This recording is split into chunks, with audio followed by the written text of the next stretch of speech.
Welcome to Storytime with the Intimacy Ally. Each episode will tear down a myth, kick a social norm in the beanbag, gut punch a sex ed untruth, or destroy a poorly constructed relationship expectation. Get ready to unlearn all the crap you accepted as fact. Strap in for a mind-blowing revision on what sex is and what it can do. Prepare yourself for a whole new thought pattern when it comes to modern relationships. And now, here's your host, Jenny Simus, the Intimacy Ally, relationship expert and certified sex and intimacy coach.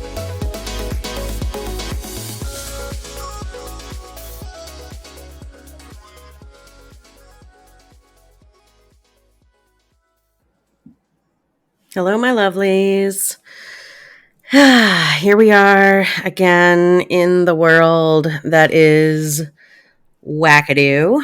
I don't know about you, but I have so many fucking feelings about what's going on in the world today, and I'm going to do an episode that is less heavy than the ones that I have done recently because I am fucking privileged enough that I can just take a break. I can take a break from looking at the news right now.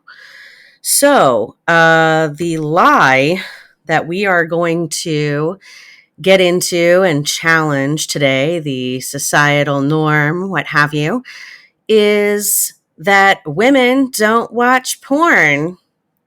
Guess what? That's not true.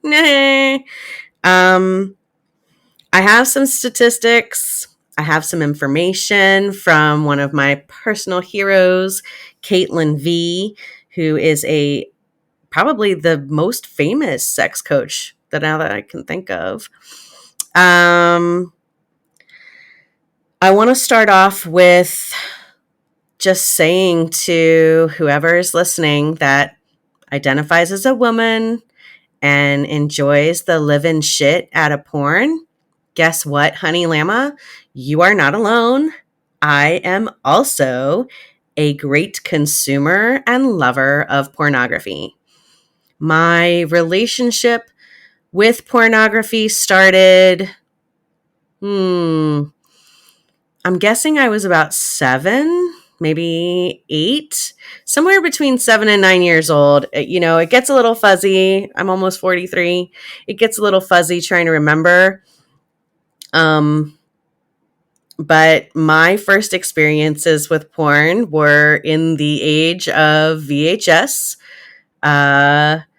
My brothers and dad were totally slacking on hiding or keeping safe their treasure troves of VHSs and titles that I wouldn't have gone looking for on my own, probably. Like The Best Little Whorehouse in Hong Kong and, Debbie Does Dallas. What were some of the other old ones? My dad had like an Alice in Wonderland one. The Ghostess with the Mostess is one that I actually ended up stealing from him one day and making a copy and then showing it to all of my friends. They were, and that was when I was way older. I wasn't 7 years old showing porn to all of my friends. I was more 21 by then.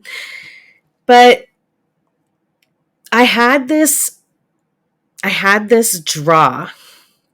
I had this want to discover sex very young. I think that having the access to pornography that I did made it easy for me to know that side of kind of the how do I put this? It's the pretend of sex. It is the showmanship of sex. It's not reality. I knew that from a very young age. I could discriminate. Okay, this is the stuff that somebody wrote and stood behind a camera and told somebody to do, and then this is the thing that the person did. and either they were giving it or receiving it. And this was the culmination of it. I was, masturbating before I was in double digit age. And I understood that doing that was very different than watching other people having sex, but somehow they went together. So that's a little backstory on my introduction to it. As I grew up and as the internet became such a wondrous ball of balls as it is now, I had way more access. And so my upbringing didn't have me like completely immersed in it, or it wasn't as accessible as it is for people today. How about that? Let's say that. I had more access, I think, than a lot of people who just didn't even have it in their houses, didn't have older brothers or dads with collections, I guess. I had less access than, let's say, kids who were born after 1990, 1995, maybe. So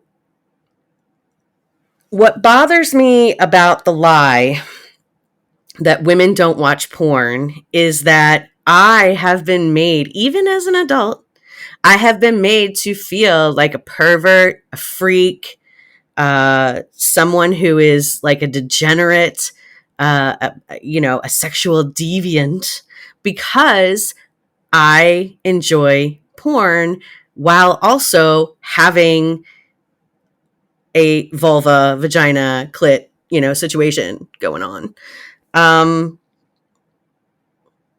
I've been shamed for it, not just by men, but by women. I've been scoffed at for talking about it. And I think that this is a big sense of shame and guilt and not being like very ladylike that some people might get. And that's okay. But I want more people to be on the end of knowing that watching porn is fine. Like, as long as you understand that it is a representation, it is entertainment, it is a performance. As long as you don't think that what's happening in porn is what's going to happen in your house or your bedroom or on your first date, cool. You should be all right. So let's get into some statistics. I don't have that many because this is actually the first of a few episodes that I will make about women and pornography. And I'm crossing my fingers that I will have an actual sexological researcher to interview about, one, the lack of research about women and their consumption of pornography, and two, to have some more recent stats, because what I have is 1 in 3 visitors to porn sites are women. And that indicates at least 13 million women are watching porn at least once a month. Those stats were in a video that I watched by Caitlin V. And they rang true also in an article that I read by Violet Blue, who is a person who reviews pornography. But those stats, that 13 million, that's from like a Nielsen report in 2007, and it's 2023. So I feel like we should have some new numbers. And also I feel like the landscape of pornography production and the people who are making it, the people who are earning money off of it, the people who are starring in it, the people who are coming up with scenarios and scripts for it are changing. And I think that with those changes come a different group of people who are interested in it. And like I said, we're going to get more into some of that as this progresses.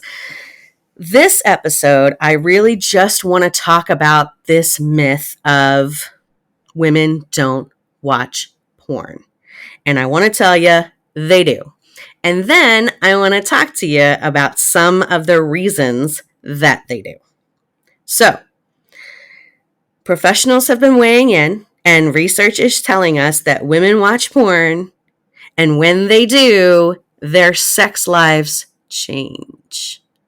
What do you think about that? Porn affects women's arousal, behavior, even affects how often women can orgasm. Can you get on board with that? Can you hear that? Can you let that absorb into your soul? All right, stay with me now. It affects what we expect out of men in the bedroom. It affects the focus of what our stimuli are that make us aroused. And it, like I said, it is unfortunate that women are still not the focus of much porn research. But I have reached out to colleagues. I'm trying to get answers on that. I will let you know as soon as I have them. It might result in a bonus episode. Historically, though, we see porn through this incredibly misogynistic, patriarchal lens that puts men on the watching end and women on the starring end. And there's also this whole bit about how women are disgusted by porn and, yeah, I would never do such a thing. I can't even get straight answers out of people who I know about whether or not they do. I can't, because there's so much shame, guilt, and disgust ingrained in us by society. So, why do women watch porn? Any guesses? Well, okay, for one, it makes arousal easier and thereby makes masturbation and self-gained orgasm more achievable. Number 2, women are fucking curious. Where else are you going to see a parade of vulvas? We don't have a locker room. And I've heard tale that locker rooms are not exactly as many swinging dicks and balls as I envision them, I guess, from movies and TV. But I know for a fact that most of the people in the locker rooms that I'm in, they're getting dressed in the stalls, or they're getting dressed in the shower stalls, or you might see somebody walk by, but because of the design of our bodies, you are not going to have a full-on peek into a vagina or at how a vulva or a clitoris look on a day-to-day basis. You're just not. So if you have interest, if you want to know what they look like, if you want to see ones that are like yours, if you want to see ones that aren't like yours, where are you going to do that without getting arrested? Porn. Now, another reason that women watch porn is it gives us ideas. Helps us spice things up, right? It's like going to an art show and seeing all this wondrous art and then coming home and having all these ideas that you want to put on your canvas, right? So when we watch porn, we find out what might be so delicious, so delectable that we can try at home. How else are you going to come up with all that fodder? Fourth thing, it allows us to indulge in fantasies that we actually want no part of in real life. I'm going to say that one again because that is the one that I have had the most trouble getting my male friends to understand, especially considering that they are going on dates or they are online and there are women who are actively fighting meeting them in person, right? They're coming up with every excuse to basically have a mini relationship with them online before they ever meet in person because they are scared. They're scared of rape. They're scared of being kidnapped. They're scared of some other form of sexual assault or sexual violence. They're scared of not being able to say no. They're scared that they're going to feel coerced into having sex with somebody on a first date. Look, these are actual concerns. So, for my male friends, it's very hard for them, my cisgender hetero male friends, it is very hard for them to hear that women like to watch rape fantasy porn. They're like, how the fuck are these the same women who are scared that I'm going to rape them? And I'm like, look, I don't know how to explain this to you, but you're not going to want to do all the things that you see in porn. I can't believe that this is, not the same for men. But I know for myself, I'll look up things that I never, ever, ever want to do. But I like watching it. I've heard on a couple of occasions, like, people get really upset about all like the choking and the, throat fucking and what are other ones? Like the bondage or, the hate fucking, the punish fucking, penal, like that kind of shit. But women are looking that stuff up too. Like, if you look at the statistics, women are searching for BDSM rough, tie me up, choke me, slam your dick down my face, all of this stuff. Women are looking for it too. So you have to understand that those women are looking for it, but that doesn't necessarily mean that they want to do it. Like, I love watching a good threesome. I don't necessarily want to have one. That seems like a lot of work. That seems like a lot of attention to detail that I just don't fucking have. But I like to look at it. So here we are. Now, we're going to change gears a little bit. I just want to say really quick, as a note to everyone, male, female, whoever you are, if you might be listening, if you are watching porn and you are watching porn that is only perfect bodies, like vulvas that have been surgically made to look a certain way, huge breasts that are quite obviously fake, guys who are, packing like footlongs or something, everyone's chiseled, everyone's cut, everyone's just perfect and at least 5'8" and white and blonde and have blue eyes and, all of that shit. Whatever your idea, I guess, Asian and like Japanese were like two of the highest searched things. I don't really understand the Japanese thing. Somebody might be able to explain it to me at some point, but not saying that Japanese people aren't hot. I'm just saying, like, I didn't understand how it quite got up there for both groups. I thought that, like, anime was kind of created because you couldn't have that stuff. Somebody can write in, correct me if I'm wrong. Go ahead and shoot me a message at www.theintimacyally.com. Let me know if I'm talking out my ass. Love to get corrected. But I want to have this note to everyone go out that if that's all you're watching, if you're only watching perfect porn or, people who have like these unreachable beauty standard porn bodies, you're not helping yourself. You're not doing the world any favors, and you're probably feeling pretty shitty about how you look. Stop it.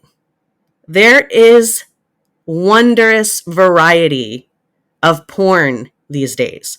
There's wondrous variety of porn bodies these days. Take a look. Try to find somebody that more aligns with where you are. Be gentle with yourself. Be kind to yourself. Understand that these are performers. This is a performance. There are people who are working at this every day, so they got 4 hours to go to the gym and then 4 hours to fuck on camera. You don't have that. You're probably working a job, trying your best, doing your best, trying to stay sane in this crazy ass world and to keep your head afloat. I get it. Don't damage yourself. Don't set an unreasonable standard for yourself. Go ahead and read a statistic about, the average size and the average weight, the average muscle mass of your age range, your demographics, whatever you want to look up. Have a little kindness for yourself. Give yourself some grace.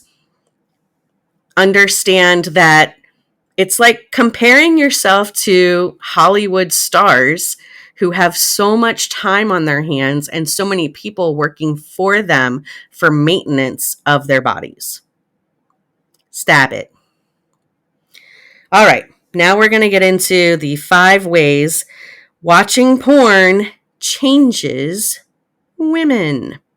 Now, Caitlin V did put all of these out for me. So I want to give mad props to her. I'm going to put something about her in the show notes. Like I said, she is one of my personal fucking heroes. Professional heroes as well.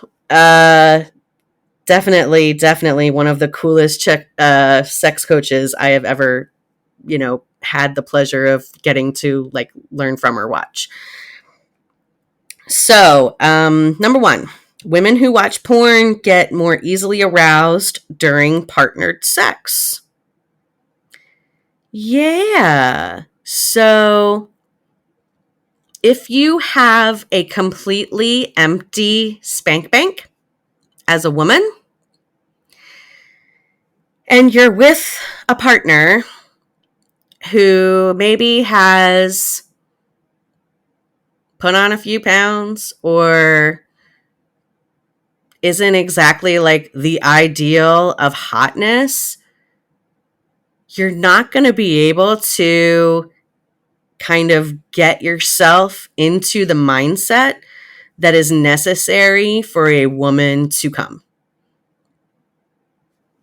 I'm not saying that, women who watch porn get more easily aroused during partnered sex and so if they don't, you can never have sex with somebody. No, that's not what I'm saying.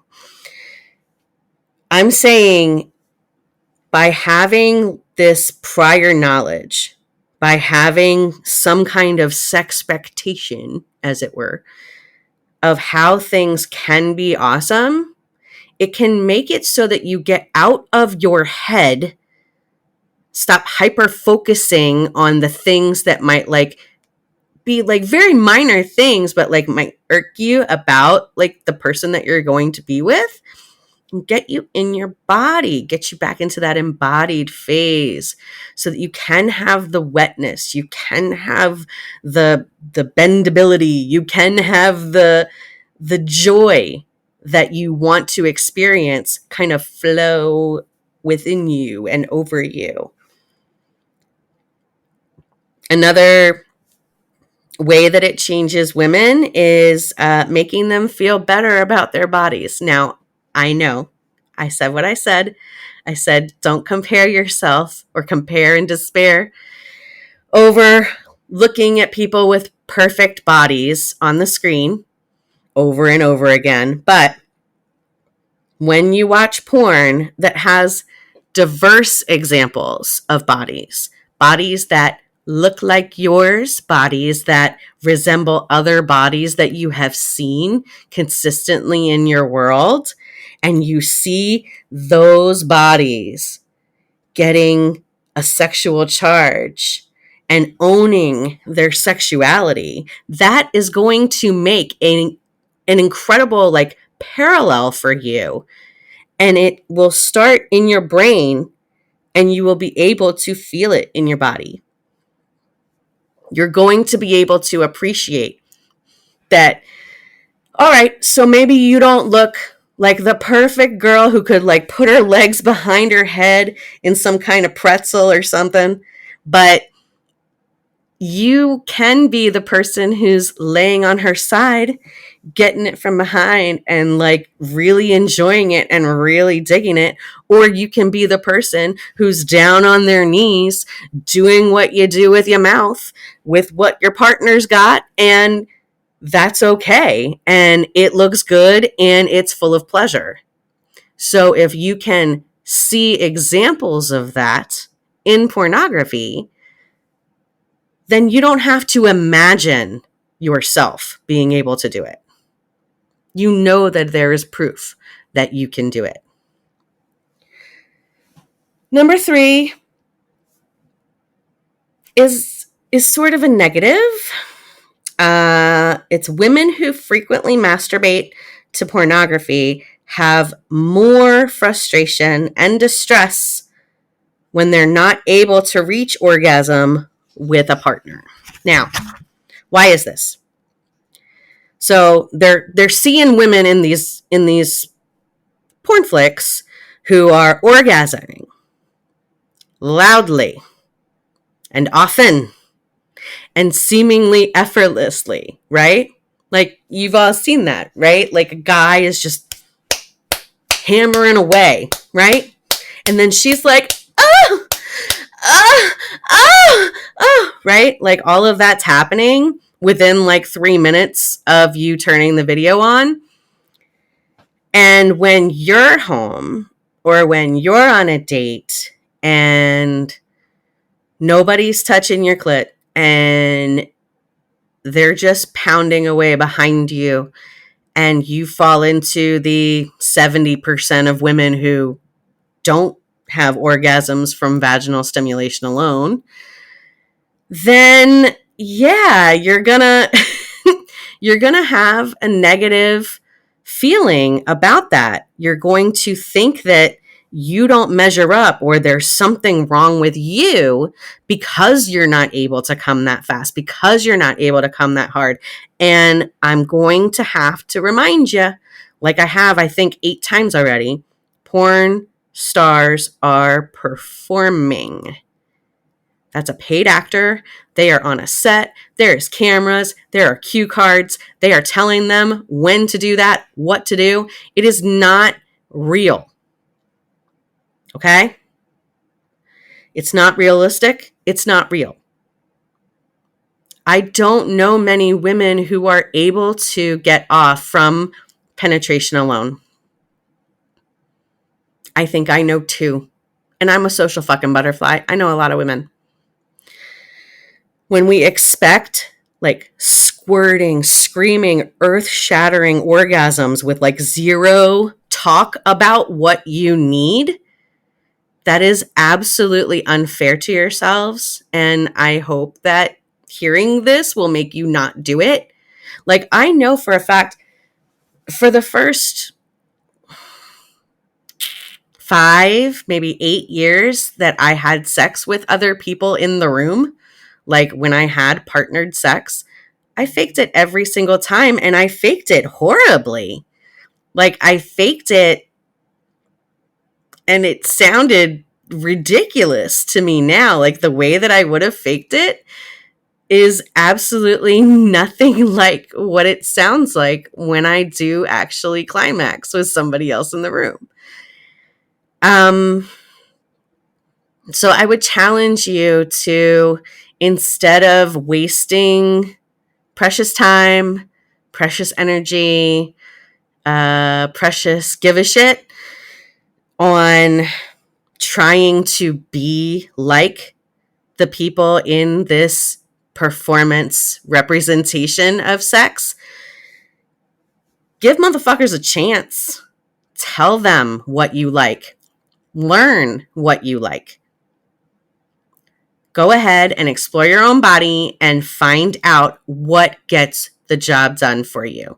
It's different. It is different woman to woman. Some of us like suction. Some of us like vibration. Some of us like just a steady rubbing, but having an orgasm without any clitoral stimulation is nigh on impossible. So we need to be honest with ourselves and be honest with our partners and just tell them about it. Like, go ahead and talk about it. And that way, you're going to take this experience that you've had of seeing porn stars performing, and you're going to challenge yourself to see what it looks like when you have those genuine, those authentic orgasms. Yeah. All right. Number 4, women who watch porn do have more orgasms. What? I don't know if you were expecting that from the last one being negative, but this is another thumbs up. Porn and women. Yay.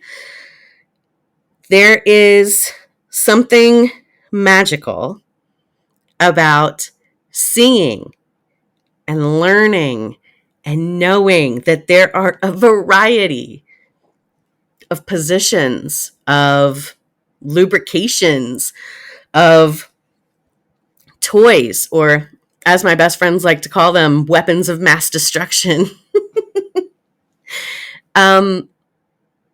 And you know what? It's great to see representations of women sticking up for the fact that they need those in order to get off. Like, you can love somebody and you can want so badly to be able to come for them or to be able to climax with them. But sometimes fingers and mouths and other body parts just can't get that shit done. I would very much like to normalize every single fucking woman bringing a vibrator to bed. Every single fucking time. Like, don't come at me for sex unless I'm able to bring my toy.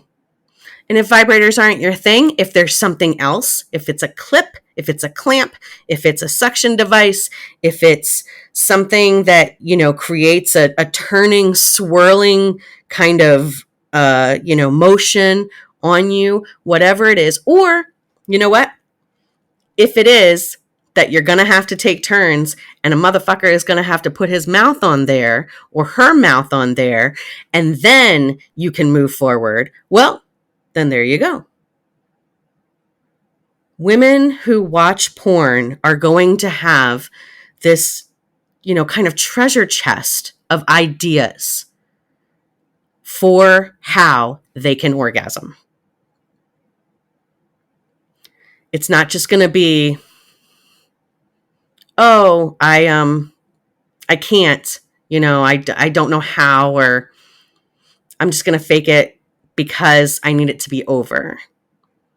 And I assure you, sometimes that is happening. Number 5, when you watch porn, it makes women more open-minded about their own sexuality.